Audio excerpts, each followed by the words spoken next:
This tutorial is going to follow on from the previous tutorial where we uploaded a virtual tour. So what we're looking at here is the virtual tour we uploaded as part of that tutorial for Armstrong Farm. Now there's a couple of things that we can do to improve this virtual tour. First of all, we always show the wine cellar as the first tour that we see when we load it. And the second thing is that all the thumbnails are all together in one big pile.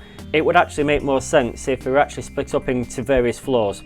So first of all, what we need to do is add some simple navigation to improve this. Scroll down and click on the button that says click here to add hotspots and navigation. Read whatever's on the prompt and then click OK.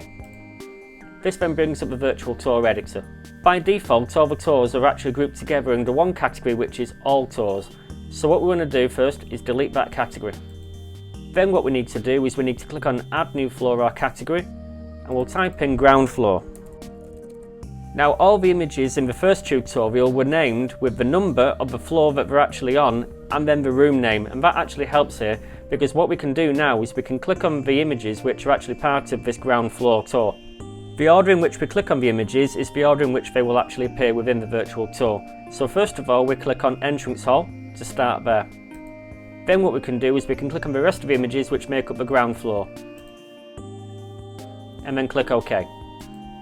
Next we click on add new floor or category. Call it first floor. And then we click on all the images which we want to be on the first floor, which in this example are all the images which begin with the number 2. Next we add another category for second floor, and then we select the rest of the images at the bottom beginning with number 3, and then finally we can add the basement. And then we select wine cellar. So there we have ground floor, first floor, second floor and basement all selected and ready to go. Next, in order to apply the changes, we click on Hotspots Editor and then we click on Save Changes, and this will save the changes that we've made so far. You see a prompt that says your changes have been saved. You may now close this tab and reload your tour. So we click OK. And now we close this tab. And now we are looking at the changes we made to the virtual tour with the thumbnail split into ground floor, first floor, second floor and basement. And we're also starting off in the entrance hall of the ground floor.